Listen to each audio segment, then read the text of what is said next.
Welcome everyone. Good morning, good afternoon, and good evening, depending on where in the world you are joining us from today.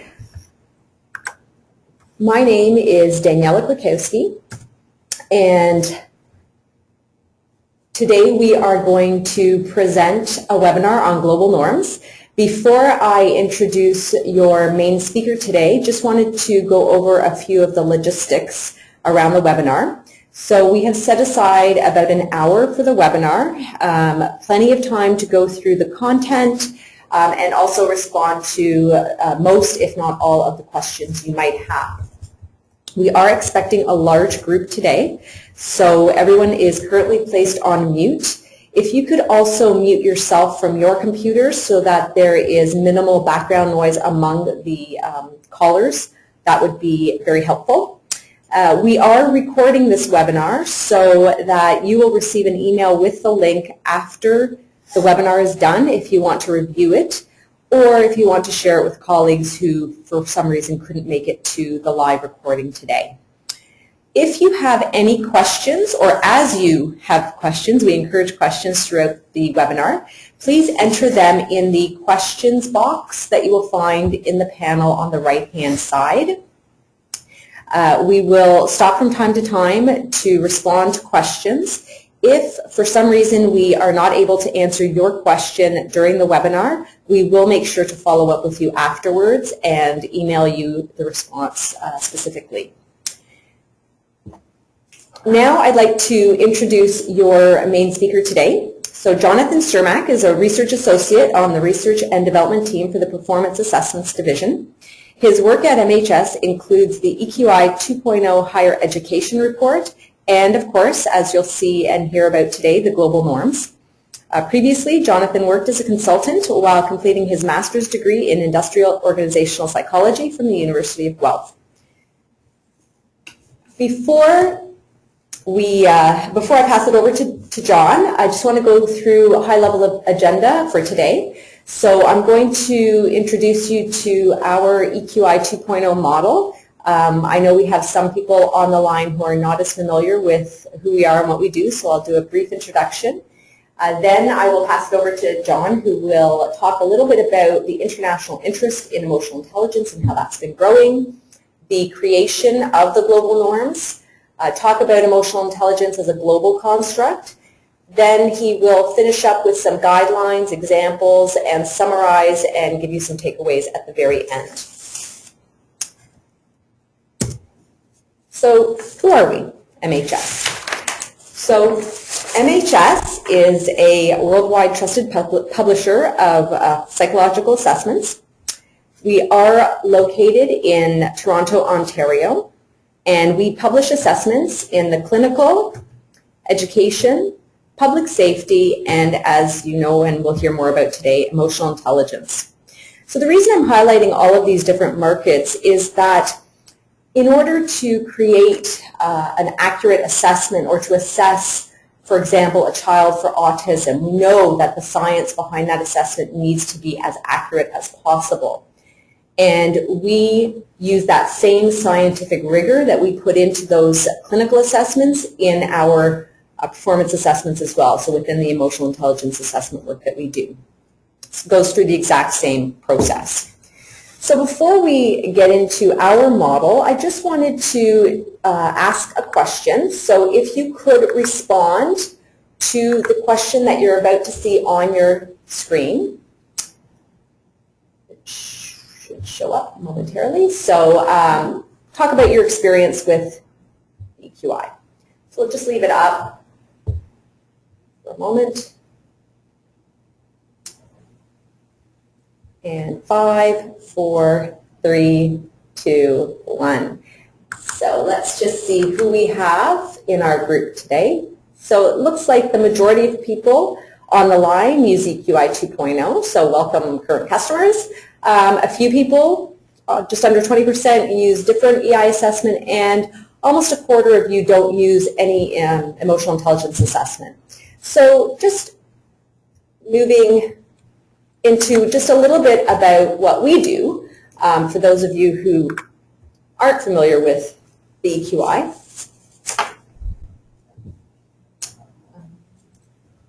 Sorry, identified. Okay. So here is the model that we use here at MHS.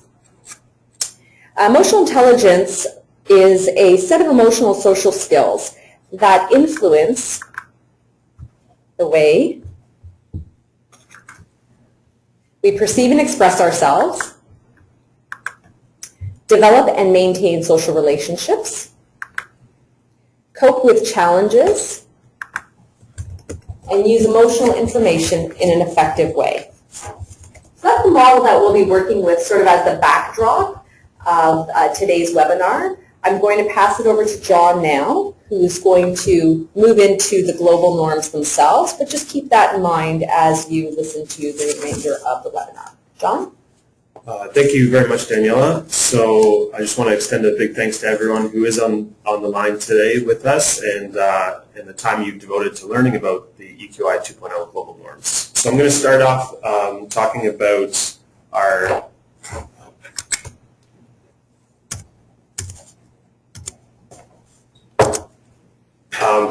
the emotional intelligence and the growing global interest there is across the world. So regional interest in emotional intelligence in the second half of 2013 has been particularly prominent in Latin America, Africa, and Asia. And this picture is corroborated by growing interest in research and academic interest in Asia, Africa, and Europe as well. So for those of you who aren't familiar with the EQI 2.0, currently we do have norms available for the US and Canada for professional and general population, for the UK and Ireland for professional and general population, for Australia general population, and South Africa professional population. And we've heard from a lot of international customers that they have difficulties choosing the appropriate norm for their clients. And that's not only for our international customers, but also those domestic customers who have clients that span international boundaries. In this image taken from Google Trends shows the progress from early 2000 until last year about the interest in emotional intelligence across the globe. So you can see in the early 2000s it starts in North America and progressively moves over into South America and then east towards India and China and Europe and Australia, and then in the later 2000s into Africa especially.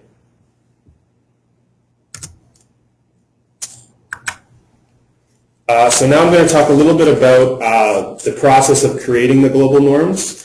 And this is really important as our strategic aim at MHS is to be globally driven and globally accessible. So the creation of the global norms helps support that idea. So when you're creating a norm, there's a couple of factors that you really want to take into account. The most important factors you want to take into account when you are creating it are endogenous factors, so more biological characteristics of your norm population, exogenous factors, so environmental characteristics of your norming population, examination factors such as is the test administered online or is it paper or pencil, and temporal factors such as when it was administered, when the norming population took the test, or when the customers took the EQI 2.0.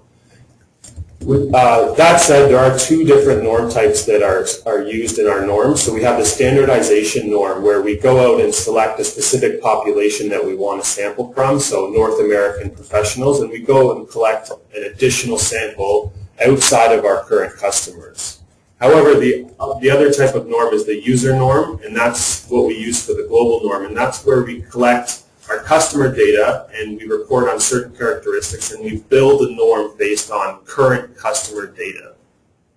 And I'll show you what that looks like in a second. So the global norm that we've created has a sample size of 10,000. So we have 10,000 points of customer data included in our global norm. It's customer-based, and it's a professional global norm. So for those of you who aren't familiar with what a professional norm means, it means that we report on the occupations of people who have been selected into the norm, and so they are from what we would typically consider professional type of occupations. So in our norm, we report on gender, age, country, and occupation. So we're able to say with confidence the breakdown of gender, age, and where all of our customers are located that are included in the global norm.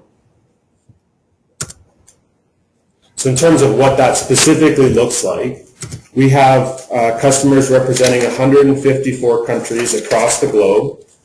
We have an equal representation of gender, so 50% of that 10,000 is male and the other 50 is female. We have equal representation of age across 4 intervals of 18 to 29, 30 to 39, 40 to 49, and 50 plus. We use the United Nations breakdown of world regions to separate our norms. So we have 2,000 people representing each of the following 5 regions: Africa, Americas, Asia, Europe, and Oceania. And from that, we've created 2 norm types. So we have an overall norm and an age and gender norm. So the overall norm does not take into account the participant's age or gender, whereas the age and gender one has a specific norming subtype used for the gender of the participant as well as their age category. So more specifically on what the actual countries are that are being included in the global norm, out of our 154, we have 23 countries with more than 100 records.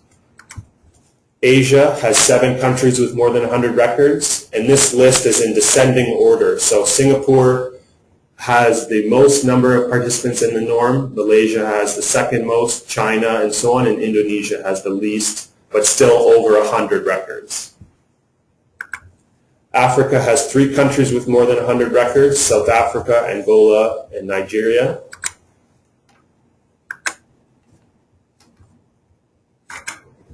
Europe has 7 countries with over 100 records: Ireland, UK, Germany, France, Finland, Spain, and Switzerland.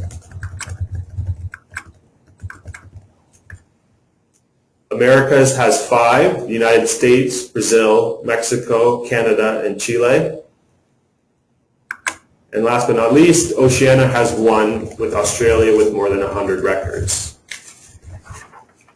So in terms of what that looks like for a visual representation, the following map shows all of the world countries broken down into categories of the number of records of customer data points that are included in the global norm. So the darkest color with 1,000 plus is represented in Australia and South Africa. 500 to 999 is the US, as you can see in the royal blue. In red is 250 to 499, and so on in decreasing order. So anything in that very light gray that's somewhat hard to see have no records. So I'll just let you look at that for a second before we move on.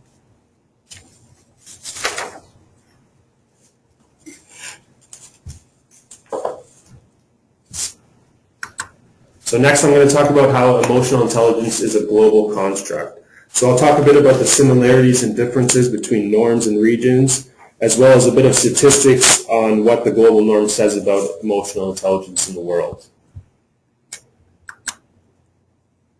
So across all of our previous norms, so the 4 that were currently available before the global norms, we see the following trends across each of the 4 norms. So we see that total EI, total emotional intelligence, increases with age. And fortunately, we see all of these replicated in the global norm. So across world regions, we see total EI increases with age. We see no gender differences in total EI. So within the total EI, men and women do not differ statistically, and that is replicated across world regions. Women do score higher on empathy across all of our previous 4 norms, and that is replicated in the global norm. We do see smaller differences on emotional expression and emotional self-awareness, and that again is replicated in the global norm. And we do see that men tend to score higher on stress tolerance and problem solving, and again that is replicated in the global norm.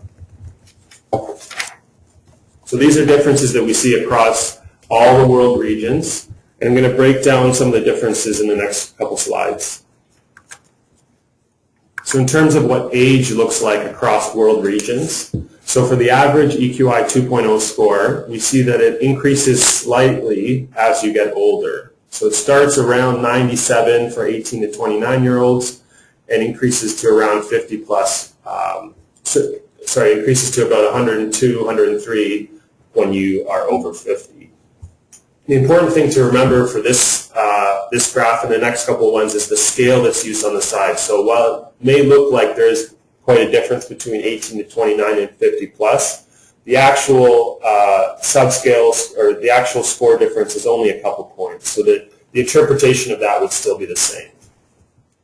And now here we're going to break down how your average EI scores increase across world regions within the age groups. So for the most part, you see the same pattern that you see overall for each of the regions. The only difference is that blue line at the top for Africa, which has a curvilinear approach where it starts off by increasing and then slowly decreases to still just above the original 18 to 29 score. So here you kind of see there are slight differences, but none of these were actually statistically significant, so we can just refer to these as all being all having the same pattern of slight increase as you get older in average EI score.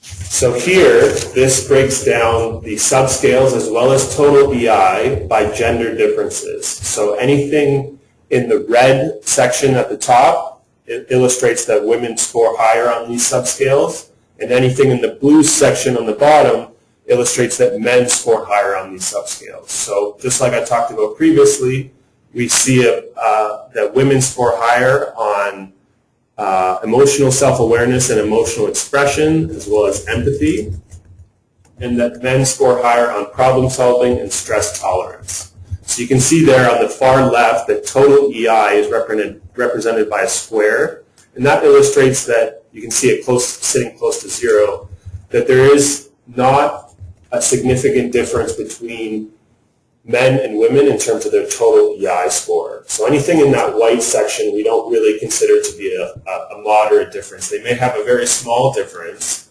on their Cohen's D score, but anything in the red or blue illustrates a moderate difference.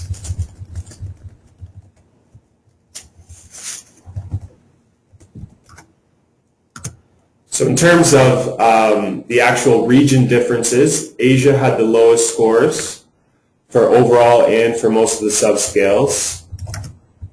Africa had the highest scores for overall and most of the subscales.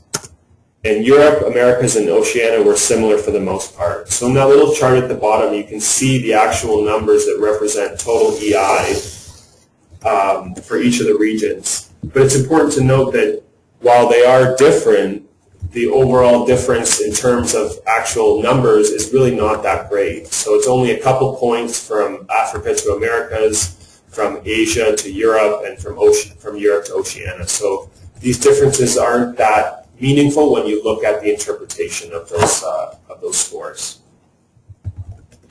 So next we're going to have a brief poll that looks at some of the differences between genders. So this question asks, which region has the smallest gender difference in empathy? So we know that women score higher on empathy, but which of the following regions show the smallest difference? So I'm just going to let people answer for a couple seconds.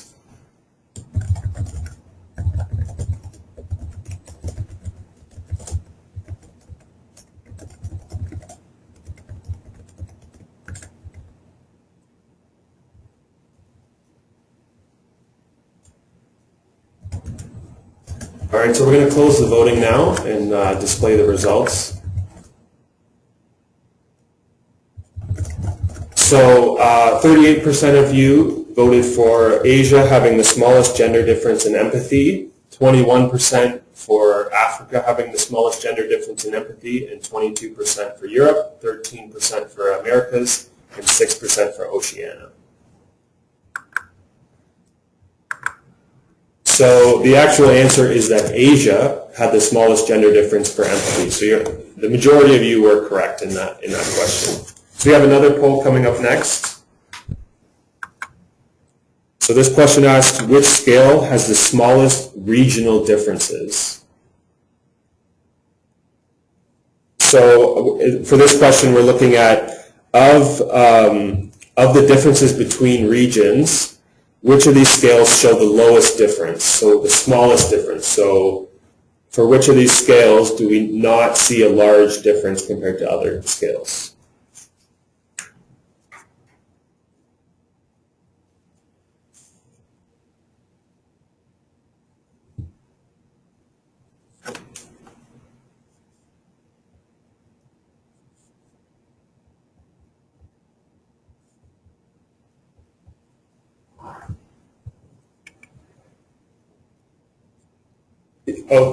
We're going to close the poll now and show you the results. So 35% of you voted for self-actualization, 31% for impulse control, 21% for independence, and 13% for assertiveness. So the actual answer is that impulse control has the smallest difference between regions.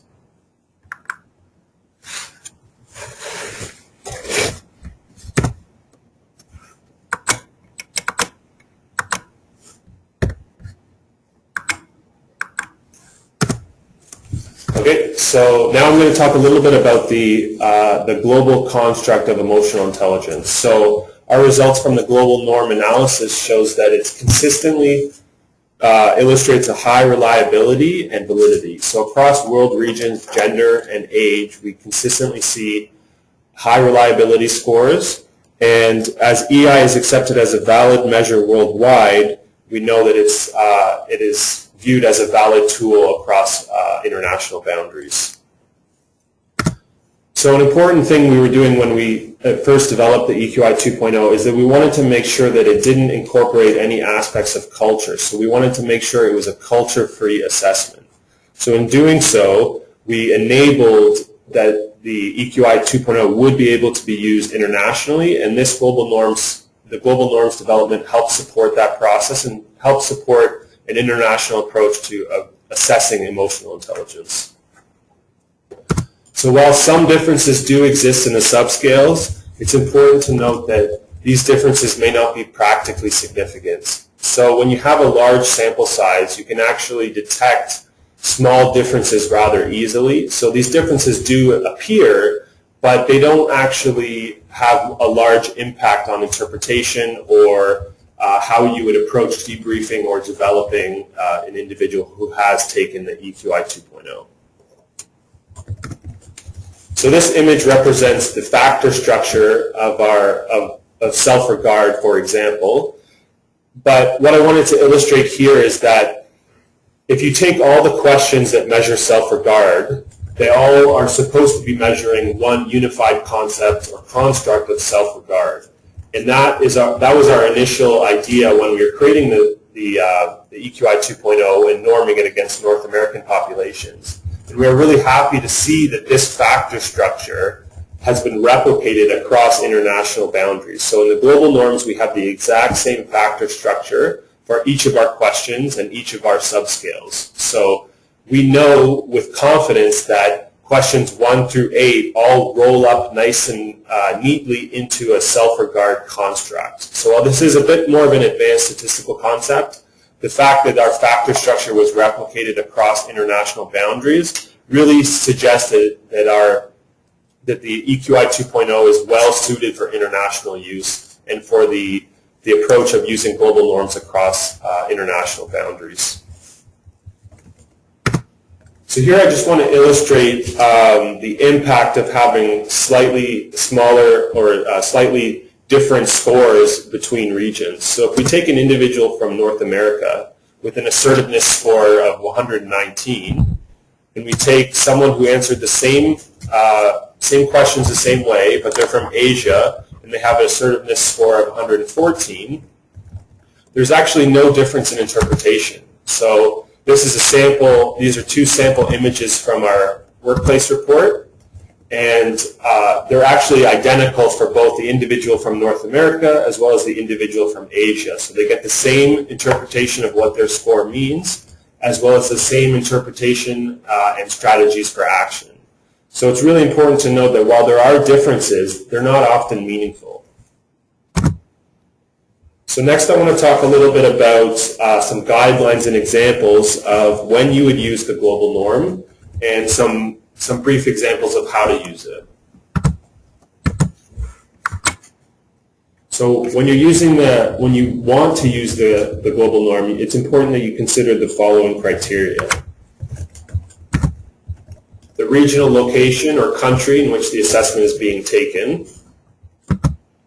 the culture of the participant, the location and culture of the comparison group of assessments, if there are any, the applicability of a globally representative norm, such as the global norm, the applicability of the closest or most similar regional norm, as well as the potential buy-in of the client or the organization when you are comparing assessment scores against the chosen norm. So the selection of appropriate norms is vital to the validity of the conclusions drawn from the assessment. So it's important that when you are selecting the appropriate norm, that you take these factors into consideration. And once you take these factors into consideration, you should be able to arrive at what is the most appropriate norm for your client. So in terms of a couple examples of when you would be using the global norm, if you're comparing leaders in an international organization, for example, if you're comparing Latin American leaders to European leaders, you want a norm group that represents both categories equally well. So in the global norm, we have lots of individuals from Latin America as well as lots of individuals from Europe. So you have a nice, clean way of comparing those individuals if you score them both against the global norm. If you use separate norms, there's a bit of a different interpretation, and how exactly you'd want to use that is much more difficult. Also, if you're selecting individuals from one region to work in another, so if you have employees or individuals or a client from Asia who's going to work in Africa, the actual selection of a norm might be difficult, but if you're using the global norm, you have a much easier choice ahead of you. So using the global norm provides a common baseline or framework for all users to have an accurate comparison and development opportunity. And this removes the concern over the applicability of the norm. So coming up next, we have another poll on how your experiences relate to having clients question or having a conversation about the norm use.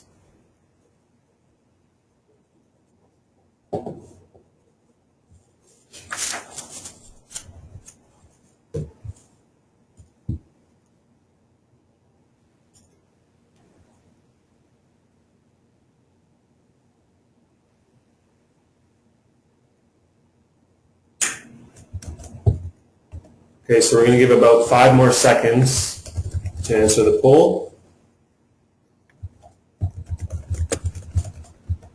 Okay, and we're going to close the poll and share with you the results. So 48% of you said that rarely, if ever, do norms come up in the conversation with a client. 44% of you said that it comes up sometimes but are not an issue. And 8% of you said that they are an issue for your client.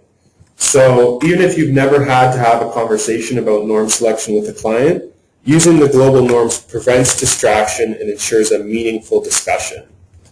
Or if you do encounter issues with norm selection with your clients, using the global norms will allow for you to keep the conversation focused on the debrief process and ensure that norm selection is not a barrier to having an engaging and successful debrief session.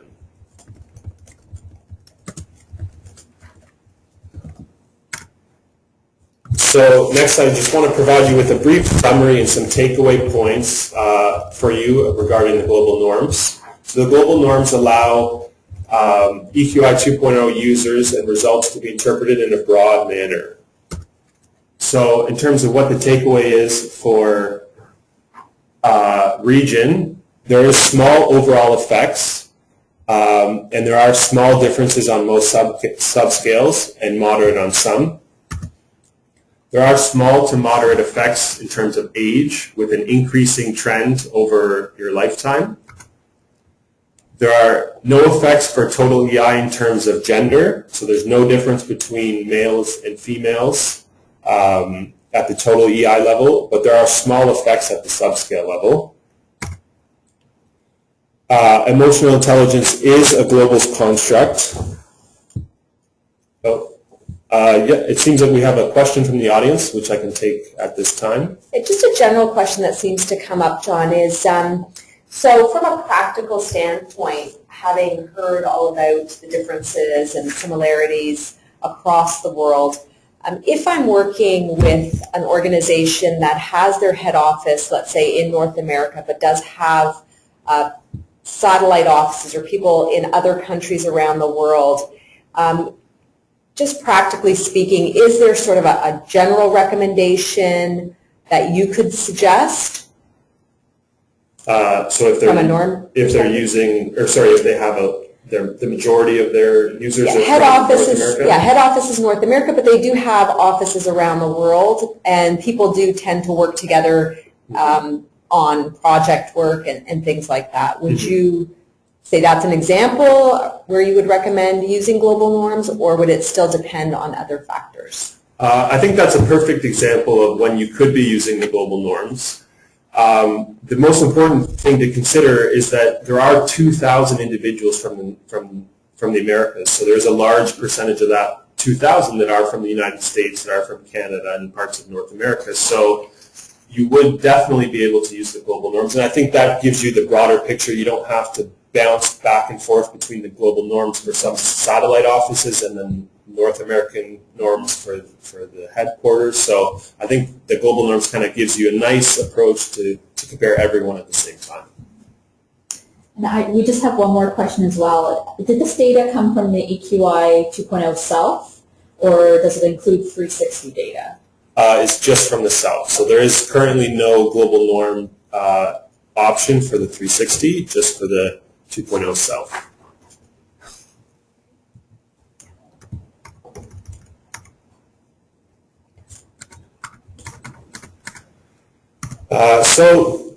In conclusion, I just want to give you some additional logistical points and where you can go from here. So when you are using the global norm, there is no additional cost above and beyond generating a report.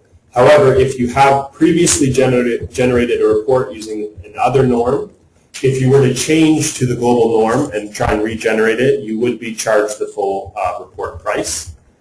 The global norms can be used with the workplace, leadership, and group reports. If you are familiar with the EQI 2.0 portal, the drop-down menu selection that you would need to make is global if you want to use the global norms while you're generating a report.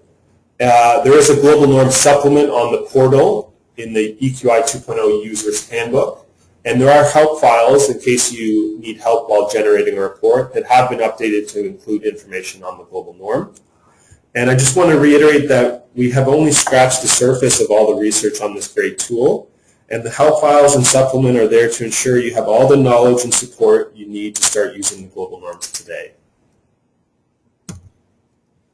So thank you for listening. If you have any questions or comments after this webinar, you can feel free to email me directly, and I'd be happy to answer those questions. If you're wondering about some of the resources or references, the two that were used in this webinar can be found below. And I'll pass it back over to Daniela. All right. And I'd just like to thank Jonathan for walking us through the research that went into creating the global norms. I hope you're as excited as we are about launching this. And as John said, any questions that you have that we haven't discussed or haven't been covered off in the webinar today, please feel free to pass them through. As well, just a reminder that we have recorded this session, so you will have access to it. In the next few days, you should be receiving an email with a link giving you access to a recording of this session. And for those of you who are current customers, we will also put it up in the resource center within the portal. So you'll see it there as well within the next few days. Once again, just want to thank you all for coming and taking the time today out of your busy schedules. Thank you.